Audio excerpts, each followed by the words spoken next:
એક તરફ ચોમાસાની શરૂઆત થઈ છે અને ચોમાસાની શરૂઆતમાં જ સુરતમાં આભ ફાટ્યું છે। ભારે વરસાદથી સુરતમાં જળબંબાકારની સ્થિતિ છે અને આજે 8.5 ઇંચ કરતાં પણ વધુ વરસાદ ખાબક્યો છે અને સુરતના લોકો મુશ્કેલીમાં મુકાયા છે। એક તરફ ધોધમાર વરસાદ વરસી રહ્યો છે, જેના કારણે સુરત શહેરના મુખ્ય માર્ગો પર પાણી ફરી વળ્યા છે। સામાન્ય જનજીવન પર પણ ભારે અસર થઈ છે અને કેટલી જગ્યાએ ટ્રાફિક જામ થયો છે, કેટલી જગ્યાએ અંડરપાસ બંધ થયા છે, શાળામાં રજા જાહેર કરવામાં આવી છે। પરંતુ આ બધાની વચ્ચે વિચારવા જેવી વાત એ છે કે દર વખતે સુરતમાં આ જ પ્રકારની પરિસ્થિતિ હોય છે। ગત વખતે પણ ખાડીપુરની એ સમસ્યા સર્જાઈ હતી। દર વખતે આ જ પરિસ્થિતિનું પુનરાવર્તન થતું હોય છે।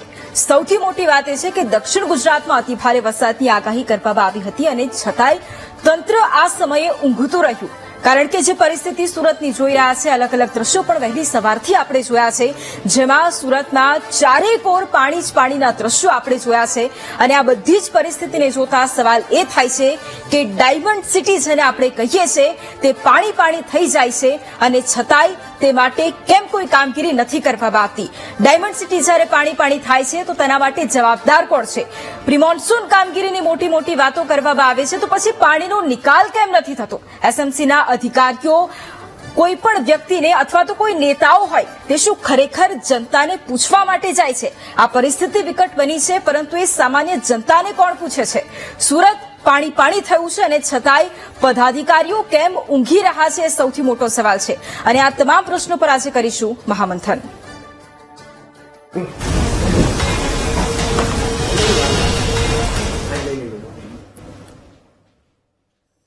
અને ચર્ચા શરૂ કરીએ એ પહેલા સુરતના મારે અલગ અલગ દ્રશ્યો આપને બતાવવા છે, કારણ કે આજે સુરત પર આભ ફાટ્યું છે અને આભ ફાટતા એ પરિસ્થિતિ કેવી હતી એ સૌથી પહેલા આપણે દ્રશ્યોના માધ્યમથી જોઈ લઈએ। અલગ અલગ વિડીયો આપને બતાવીશું। પીસીઆરની ટીમને કહીશ કે અલગ અલગ વિડીયો આપને બતાવે કે જેથી સુરતના એ અલગ અલગ વિસ્તારોમાં જળબંબાકારની સ્થિતિ હતી એ કેવી હતી, કારણ કે વહેલી સવારથી વરસાદની શરૂઆત થઈ અને એ વરસાદે વિરામ નથી લીધો અને એ વરસાદ એક વખત વિરામ લે છે તોય પાણી નથી ઓસરતા એવી પરિસ્થિતિ। અલગ અલગ દ્રશ્યો આપની ટીવી સ્ક્રીન પર આપ અત્યારે જોઈ રહ્યા છો। સુરતના કામરેજ વિસ્તાર હોય, ઉધના વિસ્તાર હોય, મુખ્ય માર્ગો હોય, એ તમામ જગ્યા પર પાણી ભરાઈ ગયા છે। સુરત આજે ડૂબી ગયું છે એનું કારણ ફક્ત ને ફક્ત એ અધિકારીઓ છે કે જે ઊંઘતા રહ્યા છે। ખાડીપુરની સમસ્યા દર વખતે સર્જાતી હોય છે, શા માટે તેની ઉપર કોઈ કામગીરી નથી કરવામાં આવતી એ એક સવાલ છે। બીજી તરફ જો વરસાદની આગાહી કરવામાં આવી હતી, પહેલેથી જ એ આગાહી હતી કે અતિ ભારે વરસાદ ખાબકવાનો છે, તોય છતાંય એના માટે કોઈ યોગ્ય વ્યવસ્થા કેમ ન કરવામાં આવી?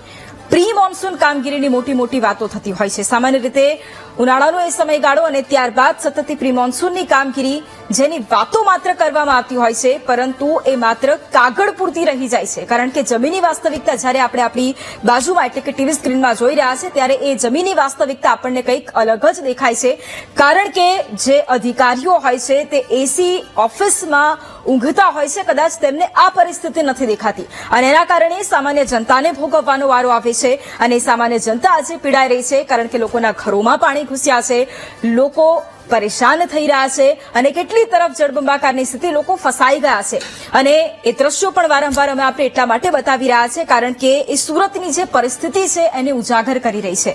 આ દ્રશ્યો આપણને બતાવી રહ્યા છે કે હજી તો વરસાદની શરૂઆત છે, 8.5 ઇંચ વરસાદ ખાબક્યો છે અને એમાં પરિસ્થિતિ છે જો આગળ રેડ એલર્ટ હજુ પણ જાહેર કરવામાં આવ્યું છે, જો અતિ ભારે વરસાદ ખાબકે તો શું પરિસ્થિતિ થશે? શું ખરેખર સુરતનું એ તંત્ર એ તમામ પરિસ્થિતિઓને પહોંચી વળવા માટે તૈયાર છે? સવાલ અહીંયા એ ઉભો થાય છે, કારણ કે આ વરસાદ અને વરસાદની પરિસ્થિતિ વિકટ ધીરે ધીરે બની રહી છે, પરંતુ એ પરિસ્થિતિની અંદર અત્યારે જે પ્રાઇમરી ચિત્ર, પ્રાથમિકતા છે આપણને દેખાઈ રહી છે, તેમાં એ સ્પષ્ટપણે દેખાઈ રહ્યું છે કે સુરતનું એ તંત્ર નિષ્ફળ ગયું છે। સુરતનું એ તંત્ર એ પાણી જે ભરાઈ રહ્યા છે એ પાણી ઓસરતા નથી, એટલે ડ્રેનેજની કામગીરી કરવામાં તંત્ર નિષ્ફળ રહ્યું છે, પ્રી મોન્સૂન કામગીરી કરવામાં તંત્ર નિષ્ફળ રહ્યું છે, પદાધિકારીઓ નિષ્ફળ રહ્યા છે કારણ કે જનતાને કોઈ પૂછવા માટે નથી જતું, એ નેતા નિષ્ફળ રહ્યા છે કે કારણ કે તે પણ જનતાને પૂછવા માટે નથી જતા। ગત વર્ષે જ્યારે ખાડીપુરની સમસ્યા સર્જાઈ હતી ત્યારે પણ જમીનની વાસ્તવિકતા બતાવી હતી કે ખરેખર લોકો કઈ રીતે પરેશાન થઈ રહ્યા છે, લોકોને કઈ રીતે પોતાના ઘરેથી બહાર કાઢવામાં આવી રહ્યા છે. પરંતુ આ વખતે પરિસ્થિતિ એની એ જ છે. દર વખતે જ્યારે આવી કોઈ પરિસ્થિતિ સર્જાય ત્યારે અધિકારીઓ ઉતરે, અધિકારીઓ માત્ર ને માત્ર એ પરિસ્થિતિ જુએ અને ત્યારબાદ તેઓ પાછા આવી જાય. પરંતુ એની વચ્ચે જે કામગીરી થવી જોઈએ એ કદાચ નથી થતી અને એના કારણે જ લોકોને આ પરિસ્થિતિ ભોગવવાનો વારો આવતો હોય છે અને સામાન્ય જનતા માત્ર ને માત્ર આ બધાની વચ્ચે પીડાતી હોય છે. કારણ કે સાંભળનાર કોઈ નથી અને માત્ર ને માત્ર જનતા રજૂઆત કરીને થાકી જાય છે. અને એ દ્રશ્યો સુરતના આજે બતાવવા એટલા માટે જરૂરી હતા કારણ કે અતિ ભારે વરસાદ ખાબક્યો છે અને એના કારણે લોકોને સમસ્યા થઈ રહી છે અને એના વિશે થોડું વધારે આપણે જાણવું છે, પરિસ્થિતિ છે તેના વિશે સમજવું છે અને આ પરિસ્થિતિમાંથી ખરેખર લોકો બહાર ક્યારે આવશે તેના પર આજે ચર્ચા કરવી છે. આપણી સાથે અત્યારે ગેસ્ટ જોડાયા છે. નરેન્દ્રભાઈ પાંડવ આપણી સાથે જોડાયા છે કે જેઓ ફાયર એન્ડ લાઇટ કમિટીના ચેરમેન છે. નરેન્દ્રભાઈ, સૌથી પહેલા તો સ્વાગત છે આપનું મહામંથનમાં. સૌથી પહેલો પ્રશ્ન એ જ કે આ પરિસ્થિતિ, કારણ કે રેડ એલર્ટ આપવામાં આવ્યું હતું, હવામાન વિભાગે પહેલેથી જ આગાહી કરી હતી કે વરસાદ વરસવાનો છે, અતિ ભારે વરસાદ થશે, તોય પહેલેથી કેમ કોઈ કામગીરી ન કરવામાં આવી? શું આ દિવસની રાહ જોવામાં આવતી હતી?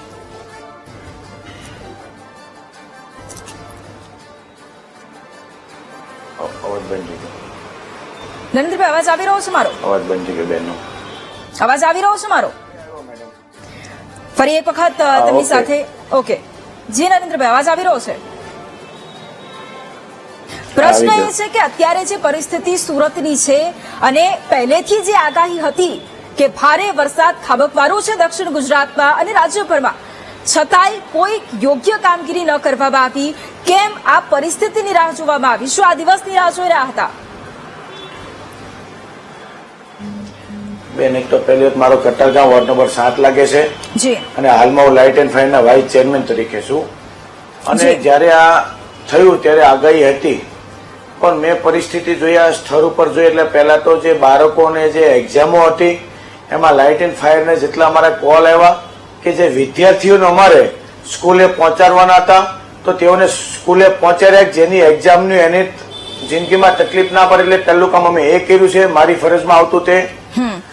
ત્યાર પછી જે જગ્યાએ મને લાગ્યું એટલે ફાયરની ગાડીમાં લઈને પહેલા મેં વિઝિટ કરી પછી જે જગ્યાએ મને એવું લાગ્યું કે ઢાંકણા ખુલવાનું કારણે આ પાણી ભરાણા છે, પાણી ભરાણાના કારણે તાત્કાલિક અધિકારીશ્રીને બોલાવ્યા. અધિકારીશ્રીને બોલાવી અને તેની તાત્કાલિક બપોરે પગલાં લીધા. પણ આ પાણી ભરાવાનું કારણ એ છે કે મને એવું જાણવા મળે છે એક જ દિવસમાં આજે 7 ઇંચ વરસાદ પડ્યો છે. તો 7 ઇંચ વરસાદના કારણે જે પાણીનો નિકાલ થવો પડે નિકાલ ના થયો અને અધિકારીની અમુક ખામીને કારણે મને એવું દેખાઈ રહ્યું છે કે જો આ ઢાંકણા ખુલ્લા હોત તો એટલું બધું પાણી ભરાવાનો પ્રશ્ન આવતે નહીં. તો પ્રી મોન્સૂન કામગીરી જ્યારે થતી હોય છે ત્યારે એ અધિકારીઓને કેમ નથી પૂછવામાં આવતું?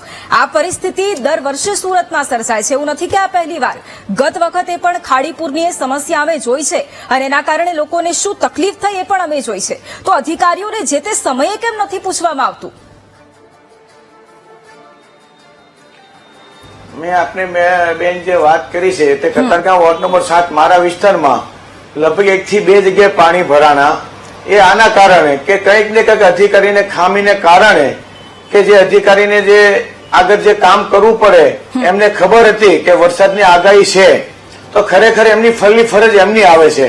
ત્યાર પછી અમારી પ્રજા, તો અમારી કતારગામની પ્રજાને જાતે અમને મદદ કરી છે. જે જગ્યાએ આપણે જે એને સૂચના આપી છે એ પ્રમાણે સૂચનામાં કામ કર્યું છે. પણ બપોરે મને જાણ થતા કંઈક ને કંઈક આમાં કાચું કપાઈ રહ્યું છે, જેથી મારે સ્થળ ઉપર રૂબરૂ સ્થળ ઉપર જઈ અને અમારા ભારતીય જનતા પાર્ટીના કાર્યકર્તાઓ કોર્પોરેટરો સાથે રહી અને અધિકારીઓને તાત્કાલિક બોલાવી તમે જુઓ તો મારા સિંગનપુર રોડ ઉપર કે જે ઢાંકણાઓ જે ખુલ્લા હતા, ઢાંકણાઓ અધિકારીએ કામ કર્યું ના નથી પાતો, તેમાં કચરું ભરાઈ ગયું, જે પાણીનો નિકાલ થવો પડે તે નિકાલ ના થયો. પછી તાત્કાલિક અધિકારીને બોલાવીને સ્થળ ઉપર જાતે રહી અને ઢાંકણા ખોલાવ્યા. ઢાંકણા ખોલ્યા પછી 1 કલાકમાં તમામ કતારગામ વેડ રોડમાં પાણી ઉતરી ગયા.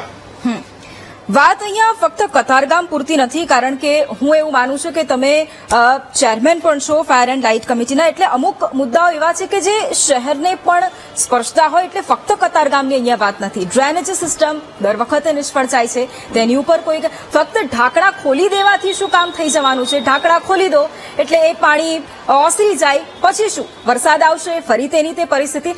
ઢાંકણા ખોલવાથી કામ એટલું નથી થઈ જતું. પ્રી મોન્સૂન કામગીરીમાં શું ફક્ત ઢાંકણા ઉભા કરવા એ જ કામ હોય છે, બીજું કઈ કામ હોતું જ નથી? પ્રી મોન્સૂનની જે બેન તમે જે વાત કરો છો એ મારા વોર્ડ પૂરતી મને ખ્યાલ હોય, બરાબર. હવે આપ વાત કરો તો ફાયરની, તો આખા સુરત લઈને ફાયરની અમારી જવાબદારી આવે છે. એ જવાબદારી જેટલા બેન કોલ આવ્યા છે એટલા અમારે ફાયરની ટીમે ખરેખર કામ કરીને બતાવ્યું છે. અને આપ પ્રજાને બી પૂછી શકો છો, અમે કહીશું એવું નહીં.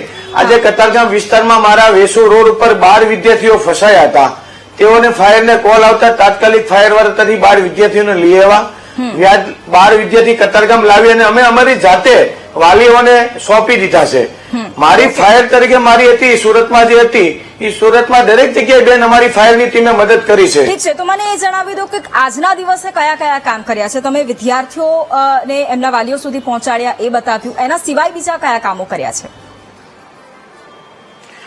ફાયર ત્યાર પછી 2 દીકરીઓની એક્ઝામ હતી આજે, તો વેલ રોડ ઉપરથી કોલ આવ્યો કે 2 દીકરીઓની આજે એક્ઝામ છે. ત્યાંથી લઈ અને લાલ દરવાજા લીલાબા સ્કૂલ છે, ત્યાં ફાયરની ગાડી બોલાવી એમને ત્યાં સ્કૂલ સુધી લઈ ગયા, તેમની એક્ઝામ પૂરી અપાવી. ત્યાર પછી ત્યાંથી આવી બેન અને સિંગણપુર 4 રસ્તાથી ડભોલી બધા વિસ્તારમાં વિઝિટ કરી એટલે મને એવું લાગે છે કઈ ને કઈ કાચું કપાય છે, જેથી અધિકારીને તાત્કાલિક બોલાવી અને સિંગણપુરના પોલીસ સ્ટેશનના પીએ સાહેબ સાથે રહી અને મદદગારી કરી. લગભગ 1:30 વાગે જેવું કામ ચાલુ કર્યું અને 3 વાગે તમામ કામ પૂરું થયું. પછી 3:30 બેનું ઘરે ગયો. ઓકે, આ સમયગાળાની અંદર સ્વાભાવિક રીતે લોકોએ ફરિયાદ પણ કરી હશે, લોકોએ રજૂઆતો પણ કરી હશે કે લોકો અત્યારે આ પરિસ્થિતિમાં અત્યારે ફસાઈ ગયા છે. કેટલાય લોકોના ઘરોમાં પાણી ઘૂસ્યા. આપે જેમ અત્યારે એ વાત પણ જણાવી કે કેટલાય લોકો ફસાઈ ગયા હતા, એમને ઘરે પહોંચાડવાનું કામ કર્યું, તો રજૂઆતો પણ આવી હશે. આજના દિવસે કેટલી રજૂઆતો આવી અને એના માટે શું કર્યું? બેન, કતારગામમાં સવારે વરસાદના કારણે મારો મોબાઈલ મેં લાઈવ બધાને પ્રજાને કીધેલું છે કે તમે ઘરની બહાર નહીં નીકળતા. જે વિદ્યાર્થીઓને રજા સ્કૂલે આપી છે તો તમે દીકરાઓને લઈને ઘરે લાવો. આપ લોકો મને ફોન કરશો તો હું ફોન ઉપાડી નહીં શકું, કારણ કે વરસાદ ચાલુ છે એટલે મારો પલ્લેલો છે એટલે મેં ખીચામાં મોબાઈલ રાખેલો હતો. ત્યાર પછી જેટલી જાય અમારી ફરજમાં આવતું હતું એટલે પૂરી મહેનત કરી અને પ્રજાને જ્યારે પણ જરૂર પડી ત્યારે પ્રજા રૂબરૂ અમે રહ્યા અને પ્રજાના જેટલા હલ થતા એટલા નિકાલ કર્યા.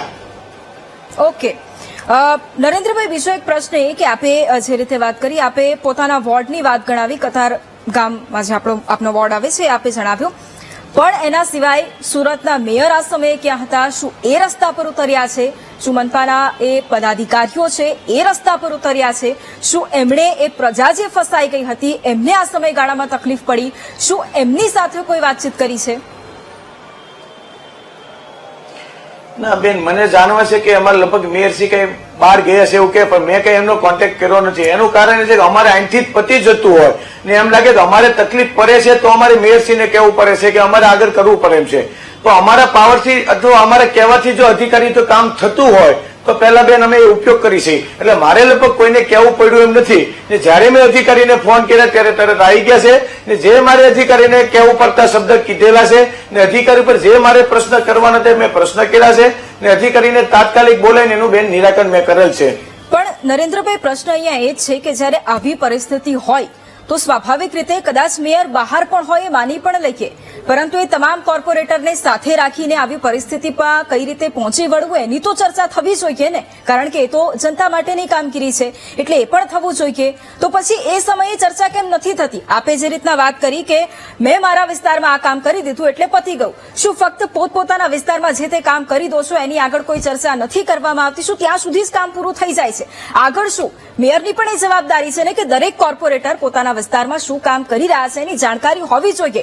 સુરત ડૂબી રહ્યું છે, અત્યારે 8.5 ઇંચ કરતા પણ વધારે વરસાદ વરસ્યો છે, તો એના માટે શું એ મેયરની જવાબદારી છે જાણવી? શું એ નથી પૂછતા આપને કે તમારા વિસ્તારમાં તમે શું કર્યું આજે? આપની સાથમાં હું બેન સહમત છું. એનું કારણ એ છે કે વરસાદ ધાર્યા કરતા આપ જ કહો છો કે 8 ઇંચ વરસાદ આવ્યો છે, તો મારી સાથે મારા જ્યોતિબેન કોર્પોરેટર હતા, બરાબર. એ છે. અમારે ત્યાર પછી સુવર્ણાબેન હતા, એ બીટા લાઈવમાં હતા, અથવા બીજા બી કોર્પોરેટરો પોતપોતાના વિસ્તારમાં કામ બેન કરતા જ હોય છે, એવું નથી કરતા. પણ જે જેની ફરજમાં આવતી ફરજ નિભાવતા હોય. પણ મને કંઈક ને કંઈક કાચું એવું છે કે બેન, કે જે તમે ઢાંકણા, એટલે એનું કારણ ઢાંકણું પેક હોય બેન, તો પાણીનું નિરાકરણ ના થઈ શકે, એના કારણે પાણીનો ભરાવો થયો. આજે હું ત્યાં 1 વાગે સ્થળ ઉપર જોઈ એક અને અધિકારી તમામને બોલાવી, મેં મારા લાઈવમાં બી વિડીયો મૂક્યો છે, આપ જોઈ શકો છો કે નથી હું ખોટું બોલતો. લાઈવ 1 વાગે બોલાવી અને તમામ જેટલા સ્ટાફ હતા બધાને બોલાવી ખાલી ઢાંકણા ખોલવાના હતા, એ જેટલા ખોલી ગયા ત્યાર પછી જોઈ શકો 1 જ કલાકમાં બધું પાણી ઉતરી ગયું. પણ ભરાવાનું કારણ બેન એક ને એક ખામી, કે આ જે કઈ અધિકારીનું કામ આવે છે એ અધિકારીની ફરજમાં શું ચૂક શું છે, અથવા શું અંધારામાં રહે છે, કે એની ફરજમાં આવતું નથી કર્યું, એના કારણે આ પ્રજા ભોગ બની રહી છે. પણ અહીંયા નરેન્દ્રભાઈ વાત એ છે કે ડિઝાસ્ટર થાય એના પછીની આ તો તમે વાત જણાવી કે ઢાંકણા ઊંચક્યા એટલે પાણી જતું રહ્યું, વાલીઓ સુધી બાળકોને પહોંચાડ્યા, પણ એ ડિઝાસ્ટર ન થાય એના માટે પહેલેથી શું કર્યું? હવે એના માટે બેન મારી ફરજમાં એ પ્રશ્ન નથી આપ્યો. આપ જે ઉચ્ચ અધિકારી હોય કે અમારા મેયરશ્રી સાથે આપ એનો પ્રશ્ન પૂછી શકો, કારણ કે મારી ફરજમાં જેટલું આવતો એટલું હું તમને કહી શકું છું. ઓકે, આપના વિસ્તારમાં જો કોઈ આપે જે રીતે વાત કરી છે, આપના વિસ્તારની જ વાત કરી લઈએ. આપના વિસ્તારમાં કતારગામમાં જો કદાચ આ તકલીફ હોય અને એ તકલીફનું નિરાકરણ ન આપ્યું હોય, જેમ કે પ્રી મોન્સૂન કામગીરીની વાત કરી લઈએ, પ્રી મોન્સૂન કામગીરી થતી હોય, તમે જણાવ્યું કે આ વિસ્તારમાં વધારે પાણી ભરાઈ રહેવાની સમસ્યાઓ છે, એમાં કંઈક ડ્રેનેજની સુવિધા ઉમેરો અથવા એમાં કંઈક વધારે કામગીરી કરો, એ તો વાતચીત થતી હોય, એના તો જવાબ આપને મળતા હોય. આપના વિસ્તારની તો વાત કરી જ શકો આપ. ના, અમે વાત કરી તો એક વેર રોડ છે એ બેન વર્ષોથી નીચો વિભાગ છે, બરાબર, એટલે એનું નિરાકરણ બી ચાલુ છે. બીજું રામકથા રોડ પર મારો છે, એનો બી નવો પ્લાન પાસ થઈ ગયો છે કે જે પાણી ભરાય છે, તો પાણી ભરવાનું બેન એક જ કામ છે કે એક ધાર્યા કરતા વરસાદ વધી ગયો હોય ને પાણીનું જે નિરાકરણ થવું પડે બેન, એ ના થઈ શક્યું. એના લીધે કોઈ બી વસ્તુ 3 કે 4 કલાક પાણી ભરાવાનું કારણ આ છે. હું ફાયરની ટીમને સાથે લઈને ગયો, આપ લાઈવ બી જોઈ શકો છો, ત્યાં પ્રજામાં બી જોઈ શકો છો કે ફાયરની ટીમને જોઈને જ્યાં મને એમ લાગ્યું કે આ કાચું કપાઈ રહ્યું છે ત્યાં તાત્કાલિક અધિકારીઓને જાણ કરી અને અધિકારીએ તેનું તાત્કાલિક નિવારો પણ કરેલ છે.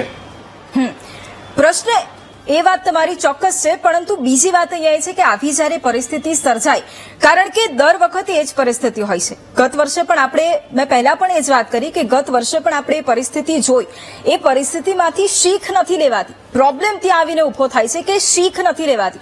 જો કદાચ એ પરિસ્થિતિમાંથી શીખ લીધી હોત તો કદાચ આ વખતે જે અત્યારે શરૂઆતના સમયગાળામાં, હું શરૂઆતના સમયગાળાની જ વાત કરી રહી છું, કારણ કે હજી તો વરસાદની શરૂઆત છે અને આમાં જ જો આવી પરિસ્થિતિ હોય ત્યારે તો હવે તો રેડ એલર્ટ આપ્યું છે, એમાં શું હાલત થશે જનતાની? એટલે એમાંથી શીખ કેમ નથી લેતા? જો પરિસ્થિતિ વણસે છે, ગત વર્ષે પણ વણસી હતી, તો એમાંથી શીખ કેમ ન લીધી કે આ વખતે આવું કંઈક ન થવું જોઈએ? એમાં એવું છે, અત્યારે અમારા જે જૂના જે ટીપીઓ હતી, જૂના ટીપીઓના કારણે એના જે એસ્ટિમેટ પ્રમાણે કર્યું, પણ જેટલા નવા અત્યારે બની રહ્યા છે બેન, એ અત્યારે ભવિષ્યનું જોઈને આપણે કામ કરી રહ્યા છીએ, બરાબર, કે રેલ અહીં એટલો પાણીનો ભરાવો થશે તો આનું કામ કરવું પડશે, આનો પાણીનો એટલો ભરાવો થશે તો આ રીતે આપણે ચાલવું પડશે. અત્યારે તમે જે કહો છો નવા વિસ્તારમાં એ અમારો પ્લાન ચાલુ જ છે ને રજૂઆત બી ચાલુ છે, અને લગભગ 1-2 વિસ્તારમાં મારો જે વધારે પાણી ભરાય છે તેનું નિરાકરણ કારણે અમે પૂરી કામ કરી રહ્યા છીએ.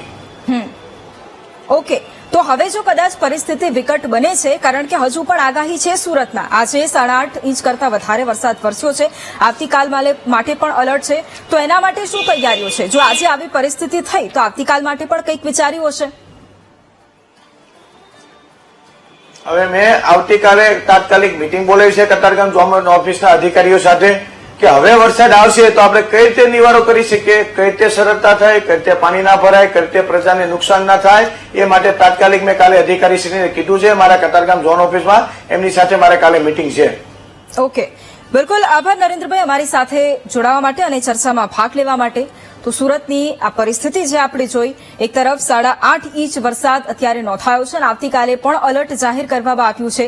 જો શરૂઆતના સમયગાળામાં જો આવી પરિસ્થિતિ સુરતમાં થતી હોય તો વિચારવા જેવી એ વાત છે કે હવે આગળ શું થશે, કારણ કે ડ્રેનેજની કામગીરી નિષ્ફળ ગઈ છે, બીજી તરફ રોડ રસ્તાની જે પ્રી મોન્સૂન કામગીરી કરવામાં આવે છે એ નિષ્ફળ ગઈ છે, કેટલી જગ્યાએ રોડ રસ્તા બેસી ગયા છે, અંડરપાસમાં પણ પાણી ભરાઈ ગયા છે, લોકો અવરજવર તક નથી કરી શકતા. જો કદાચ કોઈ વ્યક્તિ ફસાઈ જાય તો તેના માટે શું? શું તેના માટે રેસ્ક્યુની કામગીરી કરવામાં આવશે?